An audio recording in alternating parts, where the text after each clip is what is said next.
जब मैंने सोचा है फिल्म बनानी है, एक प्ले पे आधारित है, godse@gandhi.com।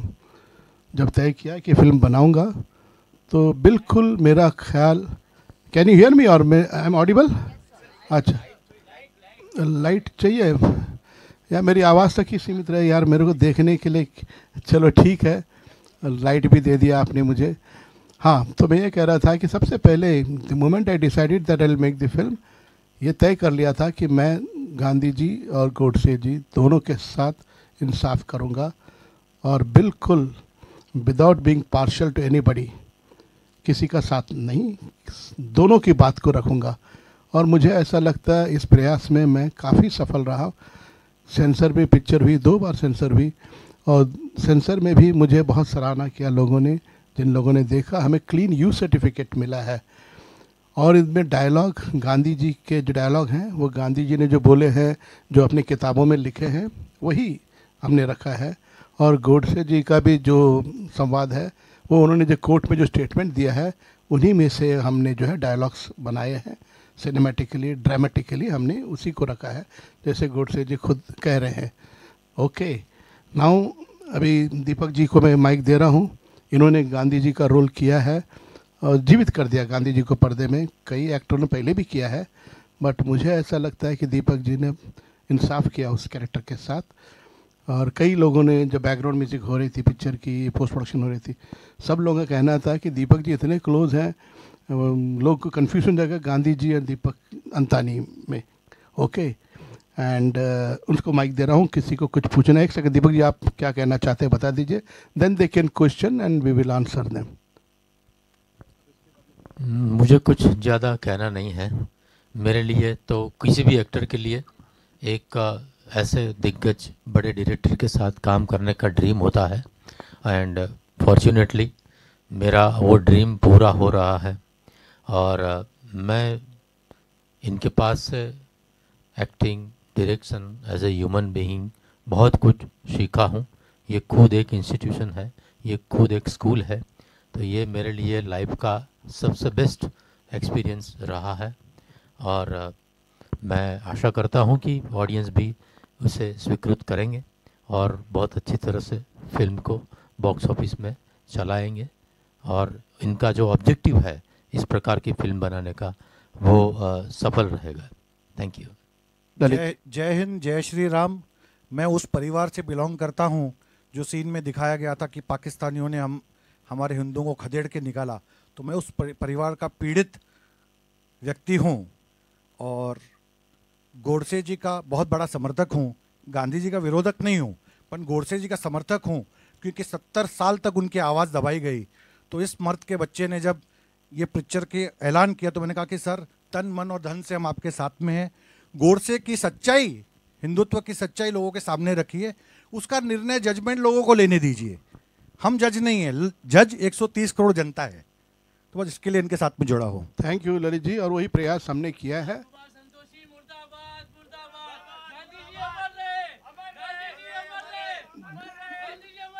गांधी जी अमर रहे। अरे गांधी अमर ही है। गांधी जी, अरे गांधी अमर ही है। तुम्हारे मुर्दाबाद बोलने से थोड़ी कुछ होगा। ठीक है, ठीक है, बिल्कुल। अरे सब चलेगी, तुम लोगों की नहीं चलेगी। अरे अरे तुम लौंडे, 4 बोलने से कुछ होएगा क्या? अरे हिंदू का बच्चा हूँ, क्या बैन करोगे? अरे हिंदू का बच्चा हूँ, क्या बैन करोगे? एक सेकंड, एक सेकंड, क्या हुआ? पिक्चर में देखो। शांति रखिए। एक सेकंड। हाँ जी, मैं मुर्दाबाद, हम भी कहते हैं। हाँ ठीक है, ठीक है जी। अरे निकालो, लोगों बाहर निकालो, लाते मारो इनको। नहीं नहीं बिल्कुल नहीं, बिल्कुल। प्लीज शांत रहिए। प्लीज शांत हो जाइए, बोल दिया। प्लीज जरा शांत हो जाइए प्लीज। हाँ साहब, मेरी नहीं चलेगी, आप दादागिरी दिखाएंगे तुमको। ठीक है, ओके। दादागिरी दिखाई कहाँ अब तक? देखिए, मैं, हिंदू बहुत सहनशील होता है भैया। नहीं ठीक है भाई, अमर रहेंगे। आप नहीं भी बोलेंगे तो गांधी जी अमर रहेंगे, और अमर है, इस पर कोई दो राय नहीं है। हम सब बड़े छोटे व्यक्ति हैं गांधी जी के सामने। उनका जो कंट्रीब्यूशन है देश की आज़ादी के लिए, उसके सामने मैं नतमस्तक होता हूँ। मैं इज्जत करता हूँ गांधी जी का, ऐसा नहीं है। तो ये कुछ लोग हैं, तो मैं इम्पोर्टेंट नहीं हूँ, मेरा मुर्दाबाद हो या जिंदाबाद हो, इम्पोर्टेंट देश है। और गांधी जी ने भी देश के हित के लिए ही सब कुछ किया है। गोडसे ने जो कदम उठाया उसके हिसाब से उसने भी देश हित के लिए कदम उठाया। ये अगर जो हिस्ट्री समझते हैं, हिस्ट्री जानते हैं, प्लीज़ कृपया करके, मेरे दूसरे आदर्श हैं जिनको बहुत मानता हूँ, वो हैं डॉक्टर बाबा साहब अम्बेडकर। उन्होंने क्या कहा था गांधी जी की हत्या के बारे में, वो प्लीज़ एक बार आप सब गूगल सर्च में जाके देखिए उन्होंने क्या कहा। बाबा साहब अम्बेडकर बहुत अच्छे इंसान थे, विद्वान थे, ह्यूमैनिटेरियन थे। तो वो ऐसे हल्की बात कभी करेंगे नहीं, वो देश हित के बारे में बात करेंगे, इंसान के बारे में बात करते हैं, इंसानियत के बारे में बात करते हैं। उन्होंने गांधी जी की हत्या के बाद क्या स्टेटमेंट दिया है, ज़रा प्लीज़ मैं सारे जर्नलिस्ट फ्रेंड्स को और दूसरे भी लोगों को मैं चाहूँगा कि वो एक बार देखें। हर आदमी को विचार रखने का अधिकार है, इसमें कोई दो राय नहीं है। जैसे गांधी जी के अपने विचार हैं, गोडसे जी के अपने विचार हैं। मेरा दुख यही है कि गोडसे जी ने अपने बयान में अदालत में जो कुछ कहा उसे दबाने की क्या ज़रूरत थी, किस बात का डर था। वो सुन लेते थे लोग। जानना, सच जाना हर इंसान का हक है, अधिकार है। और नहीं जाने 70-72 साल तक दबा के रखा। अभी 3 साल पहले गवर्नमेंट ने बैन हटाया तो कितने लोगों ने पढ़ा होगा, नहीं पढ़ा होगा, मैं जानता नहीं हूँ। तो उसी सच को मैं सामने मंच पे ला रहा था, तो कौन सा गलत काम कर रहा था मैं। जैसे गांधी जी के बारे में कई डायलॉग्स आप देखिए पिक्चर में, गांधी जी के विचार भी रखे हैं। जब बहस होती है, गोडसे अपनी बात कहता है, गांधी जी अपनी बात कहता है। अभी आप दोनों का पक्ष देखने के बाद में आप अपना निर्णय ले सकते हैं। आप डिसाइड करो सच कौन है, गलत कौन है, क्या है। बातों से, डिबेट से, तर्क करने से किसी सही नतीजे पे सही ढंग पहुंच सकते हैं हम। यही मेरा प्रयास था। और मैं समझता हूँ ऐसा फिल्म मेकर मेरी रिस्पॉन्सिबिलिटी है। एंटरटेनमेंट तो करते हैं, साथ में कुछ बातें, कुछ अच्छी बातें लोगों को सोचने पे मजबूर करें, वही प्रयास किया है मैंने। और बाकी ये जो बोल रहे हैं, मैं भी गांधी जी का कोई दुश्मन नहीं हूँ। क्यों गांधी जी का बुरा करेंगे। मैं किसी पार्टी से जुड़ा हुआ नहीं, मैं इंडिपेंडेंट फिल्म मेकर हूँ और अपने आज़ादी पसंद करता हूँ कि ऐसा मेकर मैं किसी से इन्फ्लुएंस नहीं होता हूँ। मैंने जिन लोगों को माना है, शिवाजी महाराज, बाबा साहब अम्बेडकर, वैसे गोडसे जी के भी अपने विचार हैं हिंदुओं के लिए। वो गलत है सही, पिक्चर देखने के बाद डिसाइड कीजिए। आई थिंक मेरे हिसाब से ही when I read the history, he was very mood, he was very disturbed कि पार्टीशन के बाद में हज़ारों लाखों लोग बर्बाद होकर आए पाकिस्तान से, कट गए, मर गए, और वो दिल्ली में सड़ रहे थे, सर्दी में भूख से मारे मर रहे थे। तो गोडसे जी को बड़ा फील हुआ कि एक तरफ में ये लोग कौन है जो बात कर रहे हैं कि 55 करोड़ पाकिस्तान को देना चाहिए। अरे वो 55 करोड़ इन पे खर्च करो, इनको छत दो, इनको रोटी दो, इनको कंबल दो, इनका ख्याल रखो जो वहाँ से बर्बाद होके आए हैं। तो कौन सा गलत सोचा उन्होंने। तो वो प्रॉब्लम ये था कि वो किसी बात नहीं कर पा रहे थे, कोई उनकी बात सुनने को तैयार नहीं थे। तो जो भी है, ये फिल्म में मैंने दोनों पक्ष रखे हैं, अभी आप देख लीजिए और देखने के बाद में अपना डिसीजन लीजिए। अभी आपको किसी से मेरे से कुछ सवाल करना है तो मैं खड़ा हूँ, मुर्दाबाद बोलेंगे तब भी मैं खड़ा रहूँगा, जाऊँगा नहीं। तो आप लोग जो ठीक लगे पूछ सकते हैं, कोई भी सवाल मेरे से पूछ सकते हैं, दीपक जी से पूछ सकते हैं, ललित जी से पूछ सकते हैं। चिन्मय मांडलेकर भी आने वाले थे लेकिन वो पुणे में फंस गए हैं, किसी शूटिंग में रह गए हैं।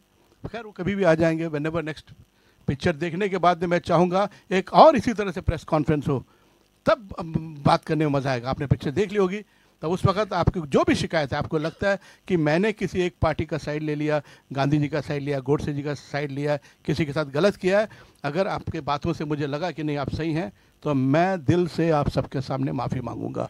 मैं कतरा गलती नहीं करूँगा। मैं गलती मतलब मैं इंसान हूँ, गलती मुझसे भी हो सकती है, मैं बेशक मैं मान लूँगा गलती, अपने माफ़ी मांगूंगा आप लोगों से।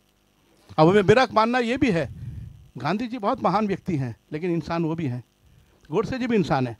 मैंने पहले ही सोचा था कि भाई गांधी जी भगवान नहीं तो इंसान है, गोडसे भी शैतान नहीं है, वो भी इंसान है।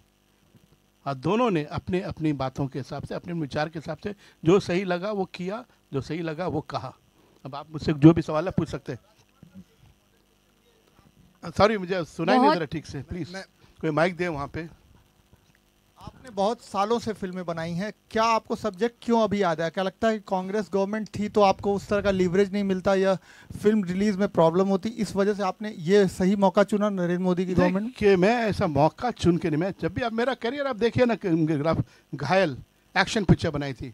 अगर मेरे जगह कोई और डायरेक्टर होता 10 एक्शन पिक्चर बना देता, सीक्वल बनाता, आया घायल फिर आया घायल, छोड़ेगा नहीं घायल। लेकिन मैंने उसके बाद में दामिनी बनाई, कोर्ट रूम ड्रामा फिल्म बनाई, क्योंकि एक घटना मैंने सुनी, एक लड़की, एक नौकरानी लड़की का बलात्कार हो जाता है और घर की बहू उसके लिए लड़ती है। मुझे इंस्पायर किया, मैंने कहा यार ये बात कहनी चाहिए, एक औरत दूसरे औरत का काम आती है, एक औरत दूसरे औरत का सहारा बनना चाहिए, और इसीलिए लज्जा भी मैंने बनाई थी।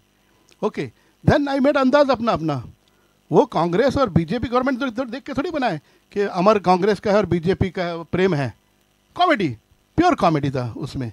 तो मेरा जो डिसीजन होता है, लाइक फॉर एग्जांपल पुकार की शूटिंग कर रहा था तो लाइब्रेरी में किताब, प्रोटेक्शन लिया नहीं, पुलिस आर्मी चाहिए करके, और सच बोलने के लिए क्या डरना, और सच जिससे बोला, चाहे मैंने अपनी फिल्म में सच्चाई दिखाई हो या जिसने भी किया है, तकलीफें आती है, रुकावटें आती है, लेकिन मुझे पूरा यकीन है लोगों पर, आवाम पर, वो फाइनली सच का साथ देंगे। जैसे गीता में भी कृष्ण जी ने कहा है, कर्मण्यवाधिकारस्ते मा फलेषु कदाचन। तो जो होगा अच्छा होगा, वो उनके हाथ में है, वो देखेंगे जो सही है वो फल मिलेगा। राजकुमार जी, अगर आपको चुनना हो गांधी और गोडसे में, हाँ जी, दिल से चुने किसे आप, गांधी को या गोडसे को? वो फिल्म देखेंगे, बिना फिल्म देखे आपका इससे फ्री 1000 रुपया मुझे टिकट दीजिए पहले, तो उसके बाद मैं कान में बताऊंगा आपको। Lalit ji, I want to ask Deepak ji one question. Lalit ji, एक सवाल आपसे। एक minute. Can you stop? Let me ask Deepak ji a question. Nobody is asking him. I want to ask him a question. Deepak ji, you have done a lot of films where you have played Gandhi ji. How different was it working in Santoshi's with Mr. Santoshi, and how different is this Gandhi from the other Gandhis that you have done? आज तक जो मैंने पहले किया है वो ये scale का नहीं था, ये कैनवास का नहीं था। ये सबसे बड़ी अपॉर्चुनिटी है, सबसे बड़े डायरेक्टर है, तो वो प्रोजेक्ट के हिसाब से ये सबसे बड़ा प्रोजेक्ट है जो आज तक किया उनसे। और कंटेंट के हिसाब से जो आज तक किया, वो हिस्ट्री में जो घटना घट चुकी है, जो बन चुके हैं, वही री इनेक्ट किया है। ये पहली बार ऐसा हुआ कि गांधी और गोडसे कभी मिले नहीं है। पहली बार कोई ऐसा सब्जेक्ट के साथ काम किया जहां गांधी और गोडसे मिल रहे हैं। सो दैट वे ये बहुत डिफरेंट है मेरे लिए, और बहुत ही अच्छा लगा, क्योंकि क्या है कि हम लोग सिर्फ एक दूसरे पे आक्षेप करते हैं, आरोप करते हैं, एक दूसरे को सुनते नहीं है, डायलॉग्स नहीं होते हैं। ये फिल्म में पहली बार ऐसा है कि दो आइडियोलॉजी के बीच में डायलॉग्स हो रहे हैं, संवाद हो रहे हैं, एक दूसरे की बात सुनेंगे तो ही समस्या का हल निकलेगा। तो ये बहुत अच्छी बात है, बहुत सुलझी हुई फिल्म है, और बहुत ही ऑनेस्ट प्रयत्न किया है राज जी ने। हर एक फिल्म मेकर का सोसाइटी की ओर एक कंट्रीब्यूशन देने का उसका एक जिम्मेवारी होता है, और मेरे ख्याल से राज जी ने ये जिम्मेवारी बहुत सही समय पर अदा की है, और इसको बहुत अच्छा रिस्पॉन्स मिलेगा। मैं सिर्फ एक बात ऐड करना चाहूँगा कि फिल्म मेकिंग मेरी रोजी रोटी है, इसी से मेरा घर चलता है, एवरीथिंग, और उसी हिसाब से फिल्म बनाता हूँ। लेकिन दो फिल्म, एक लेजेंड ऑफ भगत सिंह और एक गांधी गोडसे, ये मैंने रोजी रोटी के लिए नहीं बनाई है। ये मैं एज अ डायरेक्टर इस मिट्टी का रोटी खाता हूँ, इसी मिट्टी ने मुझे बड़ा किया है। महाराष्ट्र यहीं का रहने वाला हूँ, यहीं मेरा सब कुछ परवरिश हुई है। तो I owe something to the people, I owe something to the land, देश के लिए।